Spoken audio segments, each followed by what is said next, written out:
Здравствуйте, друзья! Сегодня у нас 6 августа, воскресенье. И сегодняшний выпуск я хотел бы начать с обсуждения маленького организационного вопроса. Мы вообще никогда не обсуждали организационные вопросы, если вы помните. Но так складывается жизнь и ситуация. Я прежде всего обращаюсь к моим подписчикам и постоянным зрителям этого канала. Против нашего канала объявлена информационная война. Объявлена она и ведется активно со стороны московских троллей и подключившихся к ним троллей пятой колонны, которая работает в Украине. И действуют они совместно, потому что у них совместные задачи. Пятая колонна работает под руководством внешней, московской колонны, и тезисы у них одинаковые. И глушат они, вернее, пытаются глушить одни и те же тезисы. Последний пример – это тезис о том, что, Америка слила Украину, ситуация безысходная, а если она слила, то что делать? Тогда надо договариваться с Путиным. На каких условиях? Естественно, на путинских условиях. Ну и последним, примером явилось мое предыдущее видео по поводу, казалось бы, по невинному вопросу. Последний опрос общественного мнения, проведенный американской компанией среди всего населения Соединенных Штатов, выборочно, естественно, но там были представлены республиканцы, демократы, независимые. И оказалось, что за последние всего несколько месяцев поддержка оказания дальнейшей помощи Украине среди американского избирателя упала. Я об этом предупреждал несколько месяцев назад, когда я чуть ли не регулярно через видео вспоминал старую библейскую истину. Нельзя кусать руку дающего. Нельзя плевать в суп, который ты будешь сейчас кушать. Если ты сел с гостями за стол с белой скатертью, нельзя туда сморкаться и так далее. Но вот результатом этой кампании и стало это падение. Методы работы следующие. То есть сначала пытались писать что-то. Помните, я вам рассказывал, как из государственных учреждений Украины шли телеги в YouTube, целые списки там были, кого надо убрать. И по своей неопытности, непониманию ситуации ФБР здесь несколько каналов вырубило. Меня, конечно, это не касалось. Просители, это челобитные составители были посланы, но затем они прибегли к помощи троллей. Делается это просто, как мне рассказали, я не специалист в этой области, но как мне написали мои же зрители, обратившие внимание на это явление, делается это просто, методика отработана в Москве, принято на вооружение пятой колонной в Украине, там надо нажимать какие-то кнопочки, наплыв одномоментный, несколько сотен этих троллей, которые туда посылают сигналы, что это плохой стрим, там то ли порнография здесь, то ли что-то кого-то оскорбление и так далее. Но, поскольку каждое мое видео полностью соответствует канонам YouTube, закрыть с ним ничего сделать невозможно. Но вот при помощи таких усилий троллей, как опять-таки мне объяснили мои опытные зрители, снижается количество просмотров конкретного видео. Я даже заметил, вот как только стоит упомянуть Ермака Аманского, так просмотры тут же резко падают. То есть оно вырезается из контекста путем посылки туда всевозможных жалоб. Многие зрители меня спрашивают, вообще так в широком плане, когда я рассказываю о сложившейся ситуации, там по различным вопросам мне спрашивают, а что ж нам делать? Вот когда я говорю о коррупции, воровстве, агентуре иностранных спецслужб в Украине. Мой ответ, кроты, они могут жить только в темноте. Они не любят транспарентности, не любят света. Поэтому наше оружие, грозное оружие, это гласность, транспарентность и открытость. Потом, когда закончится война, вся эта халабуда коррупционно-шпионская, она рухнет как карточный дом, потому что вся доказательная база уже имеется. То есть просто сейчас не время, правильно, не на часе этот вопрос поднимать. Потом это все рухнет вместе с победой. Но пока нужно максимально ограничить возможность совершения вот этой пятой колонны вредоносных действий. А сейчас очень ответственный момент. Такой же ответственный, как был накануне 24 февраля прошлого года. Сейчас опять-таки решается переломный момент. У Украины больше шансов. Мы должны победить, но нужно приложить усилия для того, чтобы ограничить вредоносную деятельность пятой колонны. Что для этого нужно сделать? Открытость. И применительно к моему каналу заключается вот в чем. Вы знаете, я никогда не выпрашивал лайки, никогда не выпрашивал подписчиков. Я всегда считал, что если понравится, подпишутся и поставят лайк. Нет, так нет. Но сейчас я убедительно прошу моих зрителей ставить лайки. И таким образом как бы нейтрализовать вредоносную активность троллей, пытающихся ограничить фактически свободу слова. Это, кстати, тоже характеризует, вы, наверное, заметили, я обращал ваше внимание, на последнем саммите НАТО в Вильнюсе к перечню тех требований в отношении украинских властей для принятия в НАТО, на первое место сейчас стоит демократизация. Демократизация – первая поправка Конституции Соединенных Штатов, свобода слова. Она не должна быть подавляться ни напрямую, ни при помощи троллей. Поэтому еще раз, прошу, господа, отныне ставьте лайки, если вы считаете, это конкретное видео этого заслуживает. Кто не подписался, прошу подписаться. Троллей по количеству просмотров, по количеству посещений на моем канале, их ничтожное количество, в самых худших случаях не более 2%, но кипиша не поднимают, извините за вульгарное слово, достаточные для того, чтобы снизить просмотры или распространение этого видео сегодня, когда оно наиболее актуально. Потом все вернется на круги своя там, через 2-3 года, простите, 2-3 дня, но видео, тема теряет свою актуальность.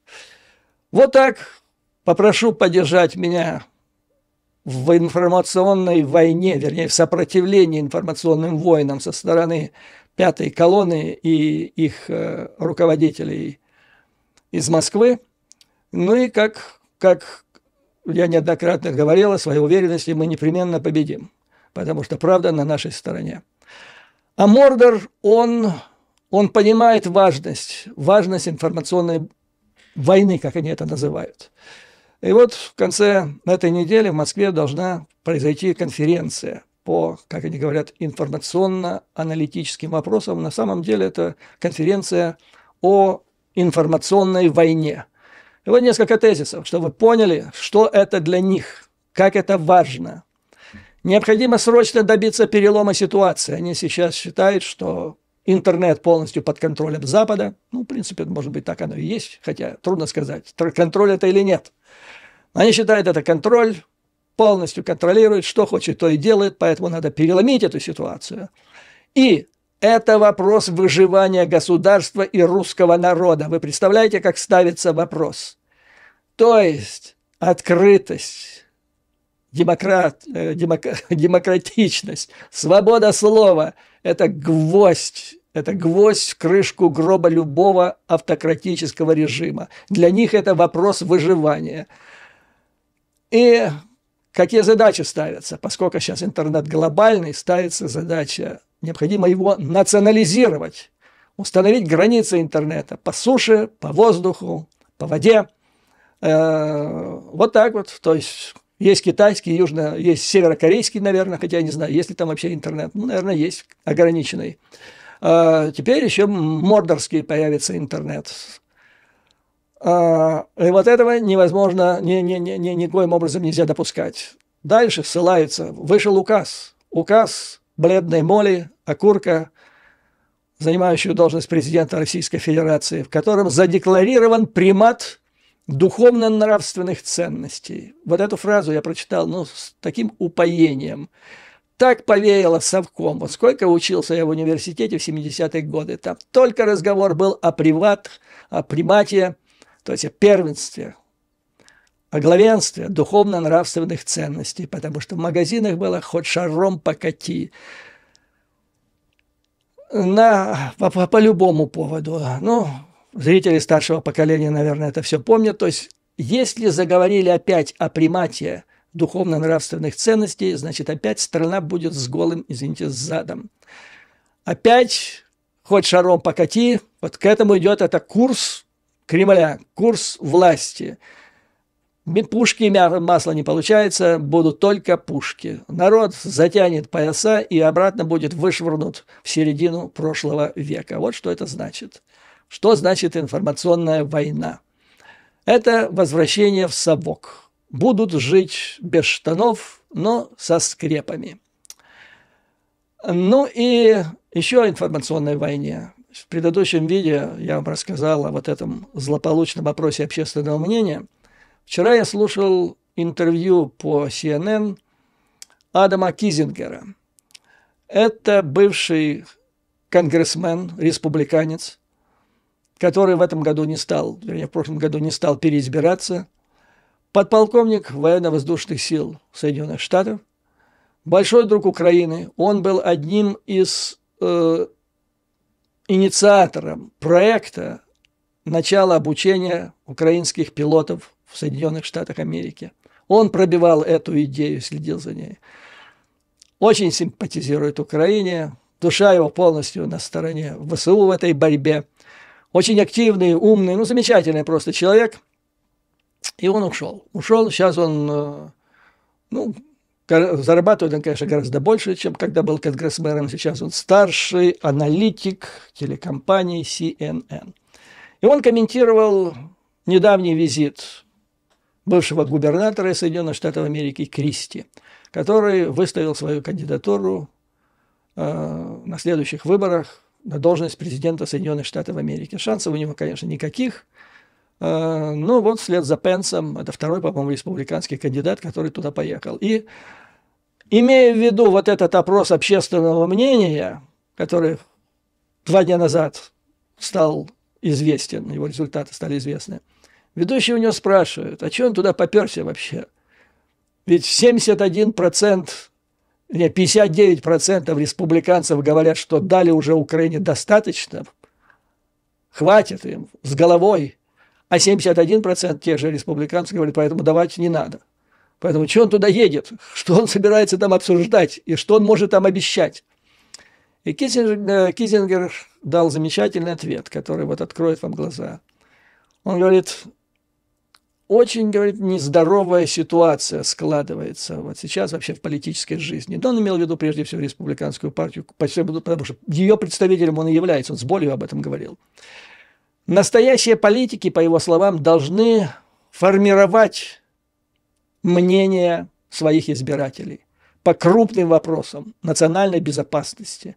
А это вопрос национальной безопасности. Это вопрос стратегии, глобальной стратегии на не то что десятилетие, может, на столетие вперед. И только люди, совершенно не понимающие ничего в этом деле, могут вот так голосовать, вернее, так отвечать на этот опросник, как ответили представители, избиратели республиканской партии.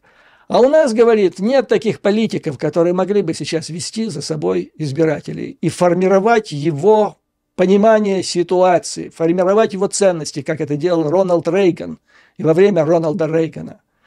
Это был, пожалуй, последний вот президент, как я вспомнил, который когда представители и республиканской, и демократической партии могли формировать мнение и настроение своего электората. Потом пошел папа Буш, старший президент, он уже так, хоть был в старой гвардии, но уже так себе.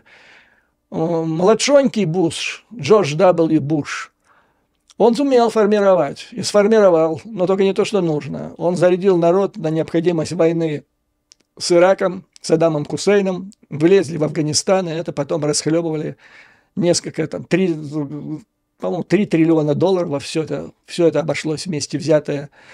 Масса людей погибла в упущенное время и так далее. Ну, а потом там Клинтон, Обама и так далее, все они уже плыли по течению. То же самое и Трамп.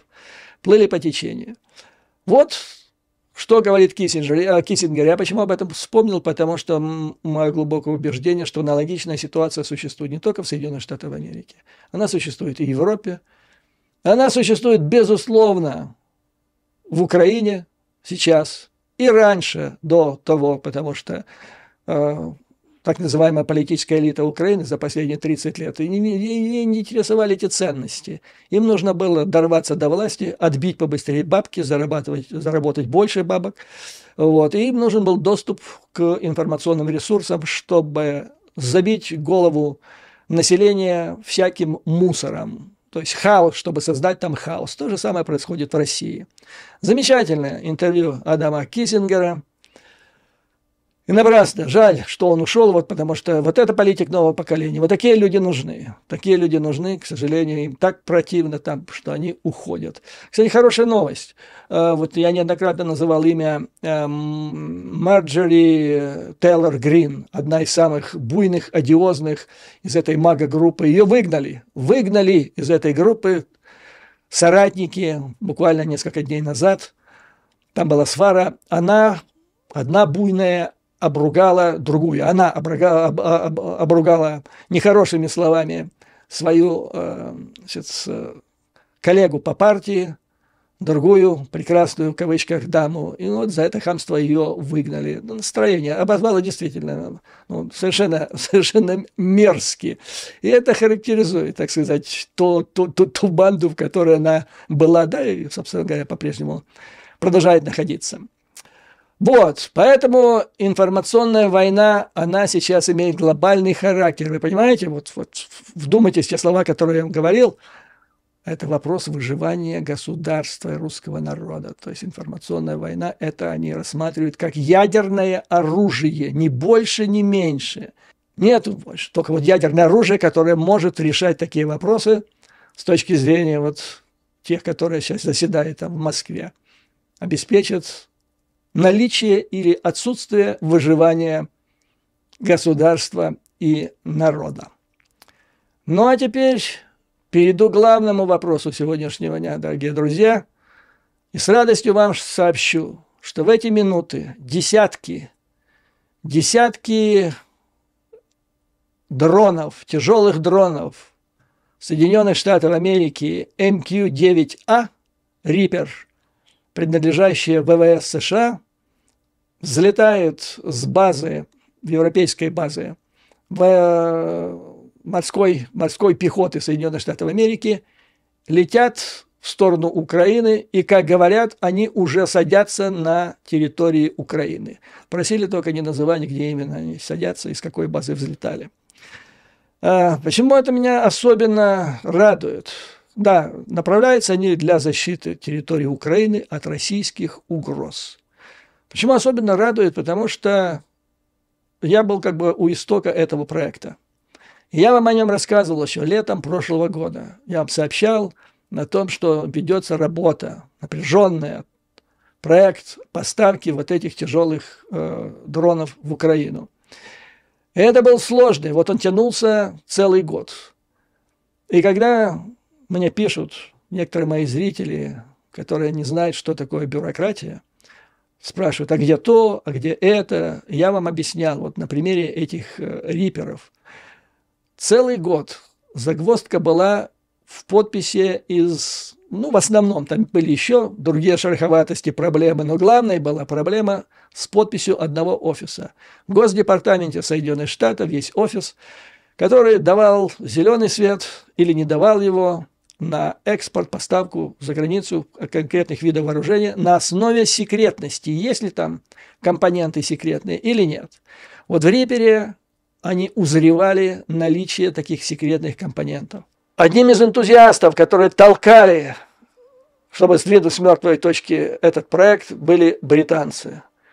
Наш золотой министр обороны Бен Уоллес, которого за это потом, вы знаете, что случилось, рассказывать опять не буду, за это ответили республиканцы в ходе последнего опроса общественного мнения. Так вот, британцы устами Уоллеса говорили американцам: окей, вытащите все эти компоненты, которые вы считаете секретными, мы поставим свои. Хорошо, но как быть с ракетами? Вот ракета Hellfire, она тоже как-то так. Есть там секретные компоненты, говорили американцы. Британцы отвечали: уберите это Hellfire. Да, не дайте нам только вот этот корпус, фюзеляж с двигателем, оружие, электронную начинку мы предоставим сами. И вот это крутилось и вертелось. И это все держалось на энтузиастах. Я узнал об этом проекте от своего приятеля летом прошлого года, когда мы сидели в ресторане, он мне все это рассказывал. Он сюда приехал из Великобритании как раз, чтобы пробивать этот проект.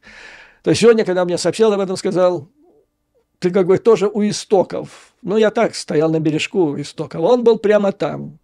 Он проявлял, как Остап Бендер, чудеса изворотливости и мастерства обхода всевозможных углов бюрократических острых углов. И, наконец, это свершилось. Поэтому лучше, конечно, позже, чем никогда. Но сейчас предстоит, вот так складывается впечатление, аналитики оценивают, британские, американские. Открывается новая фаза войны. Да, немножко дальше я вкратце на ней остановлюсь. Так что дай бог безоблачного неба беспилотникам Reaper, дай бог, чтобы теперь очень важно, как говорят американцы, чтобы они были интегрированы, потому что не интегрированный любой вид, вот сколько шума было, дайте нам тяжелые танки, неинтегрированный танк – это просто мишень, и они сейчас используются как просто врытые в землю пушки, ничем не отличающийся от Т-54, так по большому счету. Ну, отличающийся, но не очень. Тот же самый Reaper. И то же самое мне говорят, вот поставят F-16. Если они не будут интегрированы, то это просто кусок металла. Это просто мишень и цель для врага. А интеграция для самолетов и для этого сводится в целом вот к чему. Он должен быть частью системы раннего обнаружения, когда разведывательные самолеты типа «Авакса», допустим, проводят разведку территории поля боя там, и дальше территории противника, находят цели, сообщает в центр управления, те дают координаты, посылают ее на этот Reaper, или в другом случае на F-16, и тот, значит, выпускает ракету и поражает цель. Вот в чем это все состоит. Без этого всего это опять-таки это кусок железа, который летает просто в небе, и находка для врага. Ну и еще важный вопрос. Сегодня должна закончиться конференция в Джеде, которая была организована американцами при активном участии Саудовской Аравии, где рассматривается вопрос о мирном плане для Украины, для урегулирования войны, прекращения и урегулирования войны в Украине. Причем речь идет о наиболее общем вопросе, о выработке принципов и, возможно, если все будет хорошо, определение следующих шагов, путей. Но тут сразу возникает вопрос, а зачем он вообще нужно был? Кстати, сначала говорили, будет 50 стран представлено. Потом было 40, сказали 40. Вчера я читал уже саудовские источники, они говорят о 30. Но бог с ним. Самое главное, что там присутствуют основные страны, я их потом назову. Зачем это нужно? Ведь, казалось бы, в Организации Объединенных Наций, благодаря усилиям США и западных других союзников, в пользу Украины был сколочен достаточно внушительный блок с участием стран глобального юга, там за 140, если я не ошибаюсь. Ну, что-то около этого, да, в поддержку резолюции, в поддержку Украины. Казалось бы, зачем нужно еще другой Хурал, тем более, что он законной силы, так по большому счету, как может иметь некоторые принятые в рамках ООН документы. Здесь никакой законной силы быть не может. А вот зачем? ООН – это процедура, прежде всего. Это волокита, это процедура, и там право вето. Здесь же этого всего нет. Здесь при помощи вот США, прежде всего, и Саудовской Аравии собран максимально в возможной степени так называемый глобальный юг, а самое главное, там собраны крупнейшие страны этого глобального юга, страны БРИКС, за исключением России, там есть Китай, что вот наиболее важно. Там есть Индия, Саудовская Аравия. И вот эти 3 страны, которые могут, по идее, сыграть ключевую роль. Ну и Соединенные Штаты, естественно. Правда, на вчерашний день Блинкен еще, или не Блинкен, туда должен прилететь Салливан, по-моему, он так и не прилетел. Вчера они посидели, каждая делегация зачитала, сделала свое заявление официальное, а потом они разбрелись по кабинетам, как говорится, по комнатам, за закрытыми дверями там обсуждали. Никакого официального заявления сделано не было, но европейским дипломатам стало известно важное, главное, а это, пожалуй, самое главное, что одним из основных положений, которые должны лежать в основе любого плана урегулирования войны, прекращения урегулирования войны на территории Украины, должен быть принцип нерушимости границ и принцип соблюдения Хартии Устава Организации Объединенных Наций. Вот эти 2 принципа, если больше ничего не будет, этого будет достаточно, потому что это все, это неизменность, это украинские границы, по большому счету, 91 года. Но что дальше? Понимаете, помимо вот этого вопроса, там разгорается, повторяю, помимо обсуждения украинского плана из 10 пунктов, там разворачивается настоящая борьба между 3 странами. Это Саудовская Аравия, Индия и Китай. Кто будет играть лидирующую роль посредника или как бы так предвестника, то есть движущей силы этого урегулирования, если до этого дойдет дело. Ну и вот я вам рассказывал по поводу Саудовской Аравии. Молодой амбициозный правитель хочет превратить свою страну в геополитического лидера будущего. У Саудовской Аравии есть определенный опыт в оказании помощи другим государствам в урегулировании конфликтов. Так они называют, считают, сыграли большую роль в урегулировании в ситуации в Ливии, на Африканском роге. Индия. Но Индию я немножко дальше подробнее скажу, потому что, видимо, это будет, если вообще кто-то будет, главный двигатель прогресса в этом плане, то это, по идее, должна быть Индия. Что касается Китая, Китай тянул до последнего. Ну и, в конце концов, Ли Хуэй. Послали Ли Хуэя. Посмотрел китайские СМИ по этому поводу. То, что послали Ли Хуэя, китайцы трактуют, что Китай хочет демонстрировать свой непредвзятый объективный подход. У него же тоже план есть, он за регулирование, то есть он не хочет обструкции. Но самое главное, во-первых, тут возникает конкуренция. 10 пунктов украинского плана, 12 у китайского. Правда, там нет ни слова о выводе российских войск, хотя есть о нерушимости границ. То есть, по идее, что-то можно соединить одно с другим. Но самое главное, что подчеркивают китайские же СМИ. Китай решил принять участие в этой конференции для того, чтобы она не превратилась в антироссийскую платформу. Понимаете?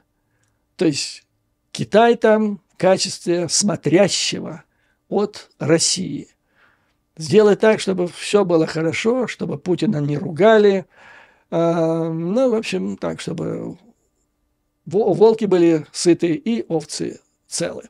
Ну, в принципе, идея неплоха. Я имею в виду, чтобы не превращать эту в идеале мирную конференцию в пропагандистский плацдарм, где там каждая сторона будет поливать другую, и тогда, значит, вообще не было смысла все это проводить. Кстати, такой же ситуации, такого же принципа поддерживается и придерживается Саудовская Аравия.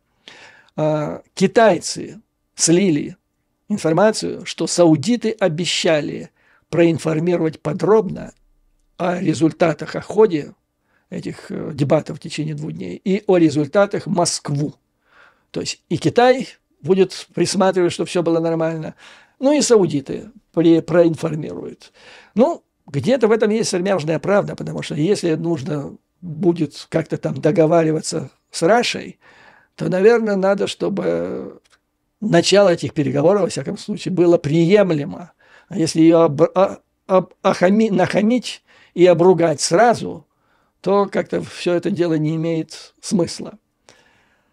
Но, значит, Китай сам захотел приехать, вот это была главная причина. А вторая причина – Индия. То, что там будет присутствовать Индия, и то, что есть шанс, что Индия будет играть главную скрипку в качестве дальнейшего, так сказать, лидера этого процесса, подтолкнул Китай поехать в Джедду. Потому что Китай и Индия, как вы знаете, это соперники.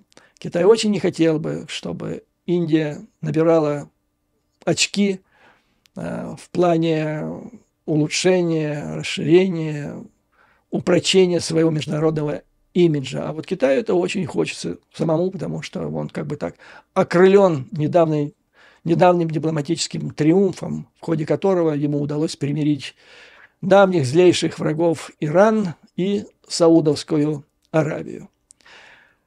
Ну, вот так вот, взвешивая за и против все эти варианты, аналитики, которых я читал, склоняются к мнению, что, может быть, наиболее приемлемым для всех сторон вариантом будет все-таки Индия.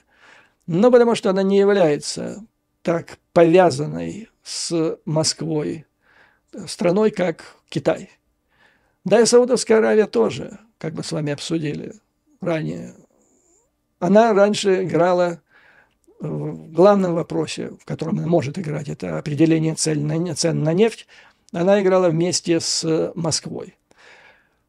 Есть, правда, надежда, что принц, которому хочется славы и лавров, миротворца, может изменить свою позицию, но, тем не менее, надежды мало. А вот Индия, она как-то так вот из всех этих трех сторон имеет...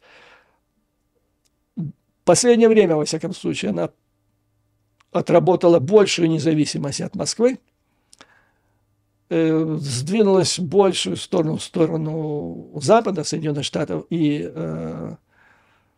Евросоюза. Кроме того, индийская дипломатия, она считается тонкая дипломатия, эффективная дипломатия, не такая тупоголовая, я бы сказал.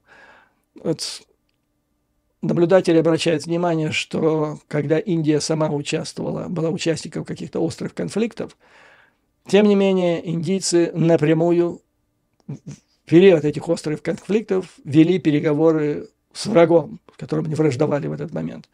Ну, это, например, было во время конфликтов между Индией и Пакистаном.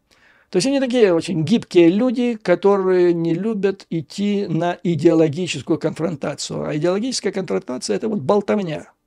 Болтовня, которая застилает очень часто существо вопроса, и начинается вот там о существовании государства, о нравственных ценностях и прочие белиберды. Нет, то есть они есть, они бывают, но очень часто ими используются словами для того, чтобы прикрыть пустоту. Что может сделать Индия по оценкам западных аналитиков? Она может сыграть существенную вспомогательную роль. Никто не говорит, что она будет главной, но она может сыграть важную техническую роль.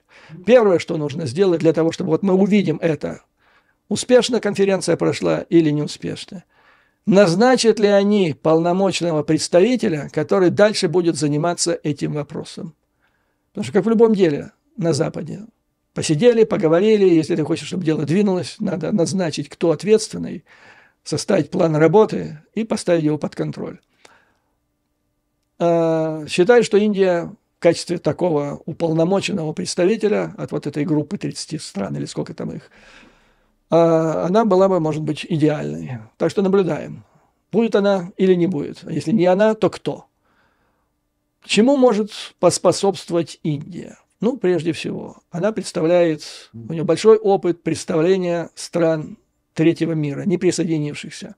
Во времена холодной войны, Рамешчандра, Совет мира, Индия же была лидером движения неприсоединения в течение чуть ли не всей холодной войны. Огромный опыт. И Индию уважают в этом мире. А этот мир очень затронут войной, российской агрессией. И особенно последние, так сказать, недели когда Россия разорвала зерновую сделку.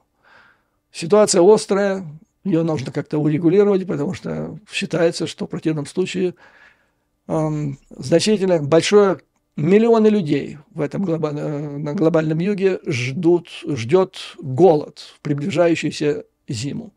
То есть Индия здесь может сыграть свою роль. Второе.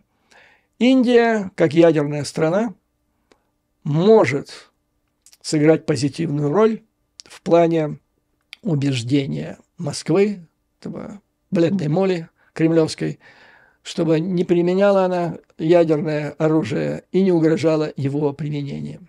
Хотя здесь я должен оговориться. Где-то неделю назад в Вашингтоне была конференция, где вот обсуждали вот этот вопрос. Может ли бесноватый фюрерок применить тактически, опять очередной раз. Может применить, не может применить. И там участвовал один мой знакомый, он из Европы, специалист по военно-стратегической проблематике. И особенно он специализируется на Китае. И часто туда выезжает для изучения обстановки на месте.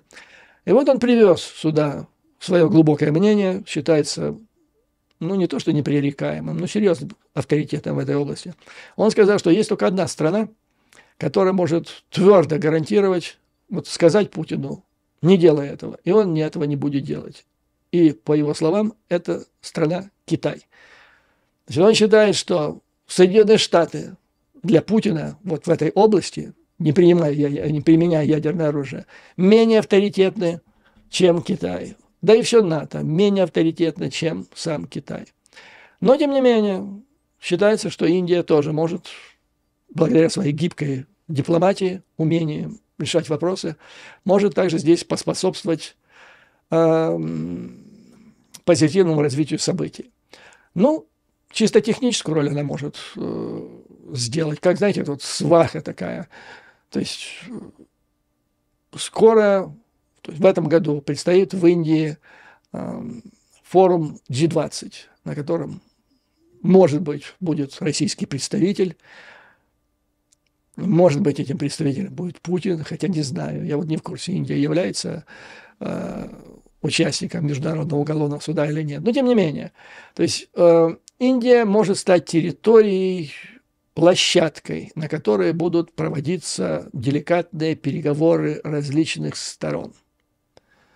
И в столь тонком деле предполагается, что Индия, то есть это тонкая работа, она может это сделать как надо. А как надо, это значит, что индийские чиновники не будут трепать языками и рассказывать, что им стало известно еще до того, как это стало известно. То есть это будет конфиденциально. Вот эта тонкая дипломатическая работа любит тишину. И вообще у нее есть деньги, у нее есть дворцы, гостиницы, где все это можно проводить. То есть вспомогательная роль – это то, что может, но важная вспомогательная роль, то, что может сделать Индия. Так что наблюдаем, господа, чем это закончится и станет ли Индия уполномоченным в этом деле. И еще что важно, почему сейчас, в этот момент, важно дипломатическое урегулирование. Я бы сказал так, дипломатическое урегулирование, как правило, наступает после того, как отгремели пушки и сделали свое дело. И ситуация на фронте прояснилась. Вот недавно я прочитал доклад, очень мне понравился, представителями Американского института предпринимательства. Это правый, как считается, прореспубликанский мозговой центр, выражающие точку зрения противную демократам всех мастей. И там идея главная. Не надо никаким Индиям, никаким Китаям, никому угодно отдавать роль посредника в урегулировании между Украиной и Россией. И вообще, надо еще определиться, созрел ли этот вопрос. То есть они разбивают тезис, сколько в последнее время говорят уже избитую фразу, что каждая война заканчивается дипломатическими переговорами, урегулированием. Урегулированием, да, но не обязательно переговорами. То есть они проследили, я не знаю, как они сделали это при помощи какого компьютера, суперкомпьютера, но пришли к выводу, что 85% всех войн заканчиваются не дипломатическими переговорами, а заканчиваются победой одной из сторон. Да, потом там какие-то бумажки подписываются, как была подписана капитуляция Германии, как была подписана капитуляция Японии, но это так, какие там переговоры. Причем, как они отмечают в своем докладе, чем более решительная победа и неоспоримая одной из сторон, тем более надежен после этого мир.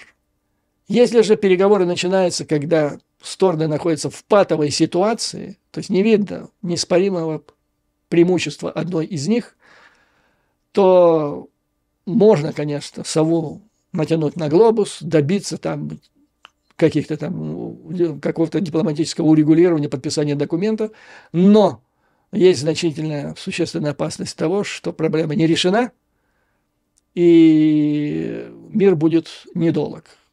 Вот они опасаются, что если начать предварительные, преждевременные переговоры между Украиной и Россией, то это может этим и закончиться. Кстати, значит, они же отмечают, они ездили в Киев, изучали там ситуацию и вынесли мнение, убеждение в том, что ни Россия, ни Украина сейчас вот так просто не горят желанием немедленно начать переговоры. Они хотят прежде всего выяснить ситуацию на поле боя. Ну, а ситуация на поле боя, что я могу сказать, господа? По оценкам тех аналитиков американских, мнения которых я уважаю, началась новая фаза боевых действий. Она началась, причем драматическим образом, совсем не там, где это ожидали. Имеется в виду воды Черного моря. Эти две атаки украинскими дронами, удары, поражения российских кораблей, и, по их мнению, это кардинально меняет ситуацию. Во-первых, это событие подтвердило тезис, о котором я вам неоднократно здесь говорил, когда западные аналитики сравнивали шансы и перспективы ВСУ и войск Мордора, они всегда говорили, что на стороне ВСУ есть самый главный принцип современной войны. Это умение адаптироваться к неожиданно возникающей ситуации. И вот вам пример адаптации. Кто бы мог предположить, что страна, которая не имеет флота, нанесет такой удар и фактически, ну, нельзя сказать, что поставила уже под контроль весь бассейн Черного моря, но серьезным образом заявила о своих претензиях на это. Я имею в виду Украина. То есть в нынешней ситуации Украина показала, что любой российский корабль практически в любой точке Черного моря может быть поражен. А это значит, вот то, что американцы называют интердикт, то есть запрет, как бы, не формальный запрет, а фактически ситуация складывается таким образом, что российский военно-морской флот лишается не то что свободы маневра в Черном море, там огромная территория, огромное пространство этого Черного моря, куда, по идее, российские корабли не могут заходить в связи с возникшей ситуацией. Насколько больше долго продлится эта ситуация, непонятно, но американские аналитики вот обратили внимание, что вот этот десантный корабль, который был поражен, что он совершенно не был защищен от дронов, потому что традиционная защита электронных кораблей – это с воздуха, это от других кораблей, но не того, что делается внизу. И сколько времени понадобится для того, чтобы решить этот вопрос, одному Богу известно. Следующее, что показал это волшебное слово «интеграция», о котором я упомянул раньше в этом выпуске. Вот этот дрон, он был интегрирован.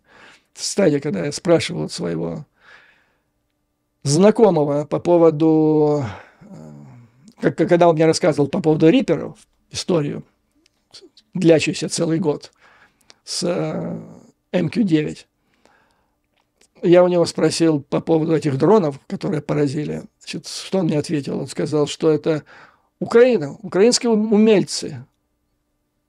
То есть, если бы им дали предшествующие 8 лет карт-бланш, то Украина была бы вооружена таким новейшим оружием, что Мордор бы, может быть, и одумался, и даже не влез бы во все это дело.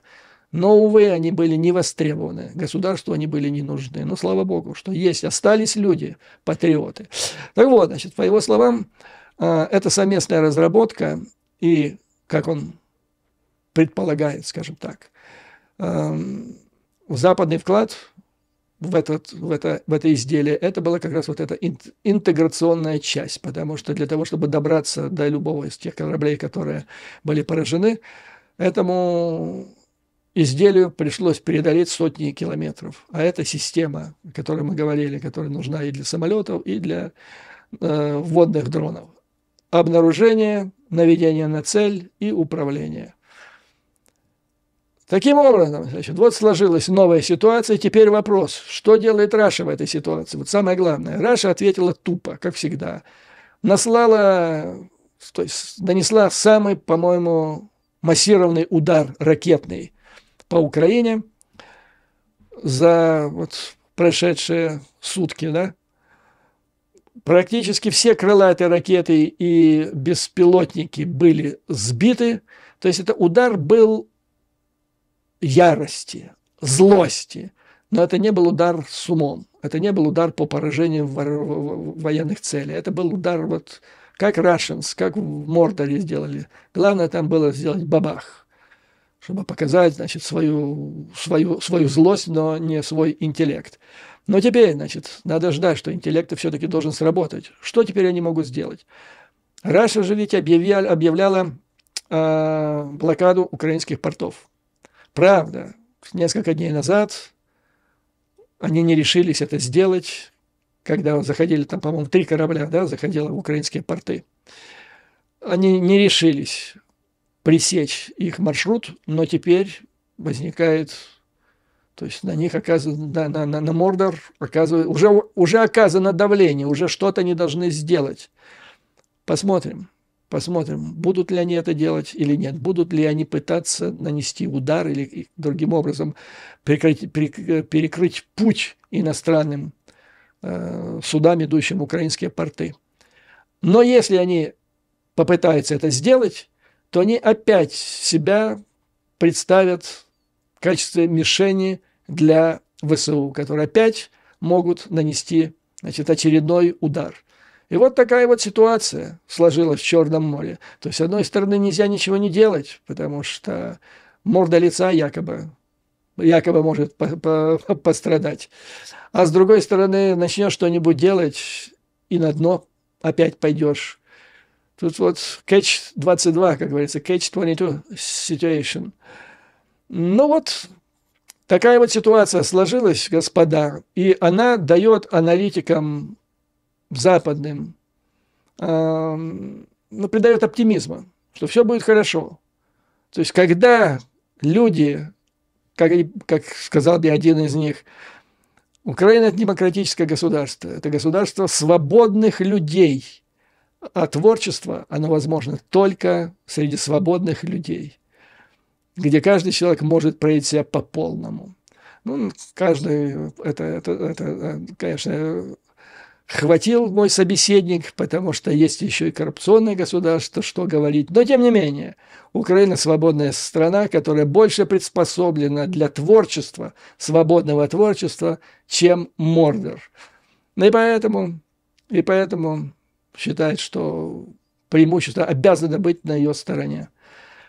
А оружие дополнительное уже идет.